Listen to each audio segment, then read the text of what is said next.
Bonjour Aymeric Caron. Bonjour Patrick. Journaliste, écrivain. On vous a vu bien sûr dans On n'est pas couché sur TV5 Monde très longtemps aux côtés de Laurent Ruquier. Vous voici avec Antispéciste. C'est un nouveau livre événement, on va en parler dans quelques instants. Tout d'abord l'actualité, c'est Nuit debout. Vous êtes favorable à ces rassemblements nocturnes pour refaire le monde ? Ah évidemment. Il faut qu'il se passe quelque chose dans le champ politique et on voit bien que les partis, eux, n'ont plus grand-chose de neuf à proposer. Et je pense vraiment que le changement, la révolution, ne peut aujourd'hui plus passer que par les citoyens. Oui. Par des mouvements spontanés, où on va essayer de trouver d'autres solutions. C'est une façon de dire on ne croit plus à la politique. On ne croit plus à la politique traditionnelle, ça c'est sûr et certain. Je pense que le système même des partis politiques est à bout de souffle. On voit bien que dans les discussions qu'il y a aujourd'hui autour de la loi travail, il n'y a absolument rien qui peut faire rêver. On voit que la gauche traditionnelle n'a rien à proposer qui peut emmener comme ça un espoir. Si, François Hollande qui va se représenter.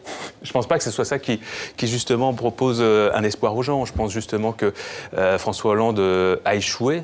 Et ça, ce sont les gens de droite qui le disent évidemment, mais même les sondages aussi qui le disent aujourd'hui. Oui, mais les sondages, c'est pas ça le plus important. Ce sont les gens qui ont même voté pour François Hollande qui peuvent le dire dans leur quotidien.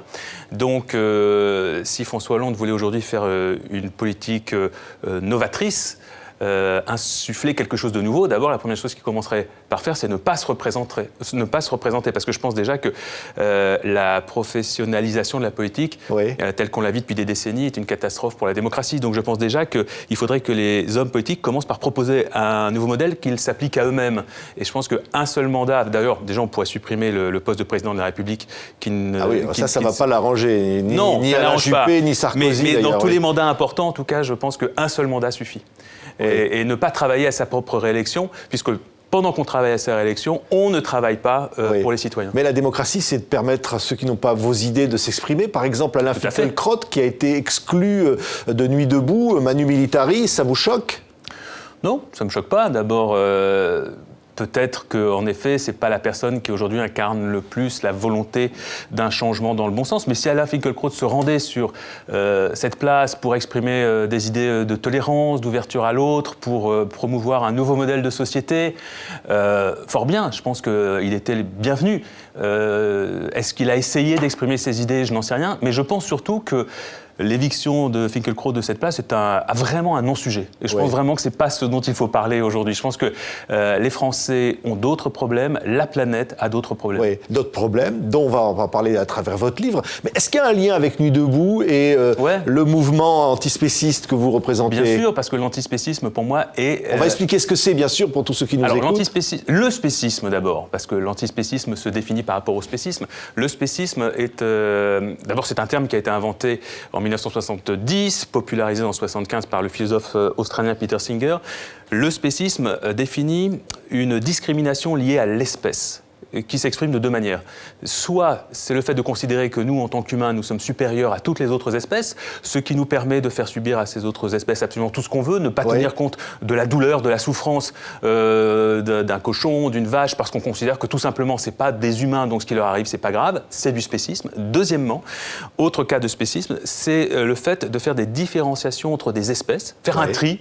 C'est-à-dire, par exemple, on aime bien les chats, mais on n'aime pas, on se fiche complètement du sort d'un rat ou d'un taureau dans l'arène. D'un taureau, d'un cochon qu'on va manger. En fait, on va appliquer des traitements différenciés à des espèces qui ont pourtant les mêmes caractéristiques de sensibilité, d'intelligence. Donc effectivement, notre chien, on va dire bah oui, mais regardez, on voit bien qu'il souffre, on voit bien qu'il a des sentiments, on voit bien qu'on peut avoir une relation affective avec lui assez importante. Donc c'est un animal qui fait partie de la famille, on en prend soin, on l'emmène en vacances, on l'emmène chez le vétérinaire, on est triste s'il lui arrive quelque chose. Et on peut même être condamné si on lui fait subir un mauvais traitement, un animal domestique. Voilà, absolument. La loi aujourd'hui condamne pour mauvais traitement. On peut, pour être condamné à 2 ans de prison et 30 000 euros d'amende. Alors qu'on a vu au mois de mars ces images d'un abattoir dans les Pyrénées qui était bio, on va les revoir quelques instants. C'est l'association L214 qui a filmé de manière évidemment clandestine des images terribles finalement de souffrance animale. Ces images-là nous disent quoi, Aymeric Caron ? Qu'on est complètement schizophrène. Parce que vous venez de le rappeler, il y a des animaux qu'on traite extrêmement bien, tout simplement parce qu'on a accepté d'ouvrir les yeux. on a accepté de les regarder, on a accepté de les écouter. On comprend que les animaux ont une vie intérieure qui est ce qu'elle est, mais qui est une vie faite d'émotions, de sensibilité, de projets à plus ou moins long terme, une vie sociale également avec leurs congénères. On le sait pour les animaux qu'on accepte de regarder, donc les chiens, les chats, quelques animaux de compagnie. Et puis d'un autre côté, il y a ces animaux qu'on traite comme des objets, on ne veut pas les voir, on ne veut pas savoir qui ils sont. D'ailleurs, c'était dans la loi des objets, hein, les animaux étaient considérés comme des biens meubles. Alors oui, c'est-à-dire que c'était des biens, c'est-à-dire qu'en gros, la sensibilité des animaux était déjà reconnue jusque récemment dans le code pénal et dans le code rural, mais en revanche, elle ne l'était pas dans le code civil. Donc il y a eu cette petite modification dans le code civil il y a quelques mois pour reconnaître la sensibilité de tous les animaux, sauf que le code civil dit en même temps que ces animaux demeurent des biens qu'on peut acheter, vendre, etc. Or, on ne peut pas faire le commerce d'être sensible. À partir du moment où vous faites le commerce d'être sensible, forcément, vous allez les faire souffrir à un moment ou à un autre, puisque la règle dans ce cas-là est le profit. Mais quels sont les enjeux, Émeric Caron, derrière cette souffrance? On va vous dire, bon, évidemment, les animaux souffrent, mais la vie est difficile pour les hommes sur Terre. L'enjeu principal... Il y a d'autres sujets, on va vous parler des réfugiés, on va vous parler de la faim dans le monde. C'est le même sujet. C'est-à-dire que la souffrance animale, pour moi, représente aujourd'hui le point central d'un nouvel humanisme que moi j'appelle l'anumanisme, c'est-à-dire c'est une augmentation de notre sphère de considération morale. L'humanité a toujours progressé en augmentant cette sphère de considération. C'est-à-dire que si on se replace quelques millénaires en arrière, on va voir que chez les Grecs et les Romains, il y avait déjà des différenciations entre les humains entre eux. C'est-à-dire qu'à l'époque, on considérait que seuls les hommes blancs étaient les vrais humains. Et puis qu'il y avait les sous-humains, tous les autres, les femmes, les esclaves, etc. Puis au fil des siècles, on a augmenté cette sphère de considération morale.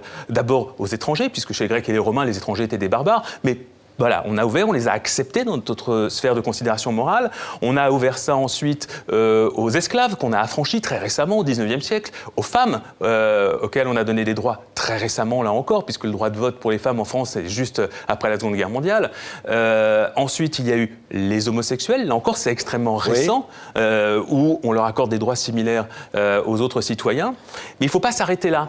C'est-à-dire qu'il faut encore augmenter cette sphère de considération. Et ça va vers les animaux. Donc vous dites l'enjeu, c'est ça. Vers les autres animaux. Finalement, c'est l'enjeu pour l'humanité entière. Oui, parce que c'est justement cette responsabilité qui est la nôtre, parce que nous avons cette capacité, nous, à avoir le sens de l'éthique, le sens de la morale.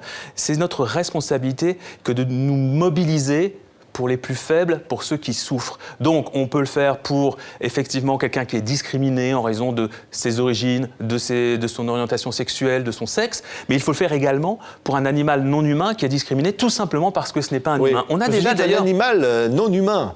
Voilà, c'est l'une des choses que j'explique dans le livre qui peut paraître extrêmement simple, c'est de dire, déjà, il y a un problème de vocabulaire, puisque souvent on dit les hommes et les animaux. Hein, on fait la différenciation de cette manière. C'est faux, puisque... Vous dites que les animaux sont des personnes non humaines. Oui, alors ce n'est pas moi qui le dis. C'est-à-dire que je me contente de reprendre les travaux de scientifiques qui travaillent dessus depuis extrêmement longtemps, de l'éthologie notamment, donc l'étude du comportement des animaux, la biologie, la paléoanthropologie, c'est-à-dire qu'on sait aujourd'hui depuis Darwin qu'il n'y a pas de rupture entre l'homme et les autres espèces animales. Différence de degré, certes, mais pas différence de nature.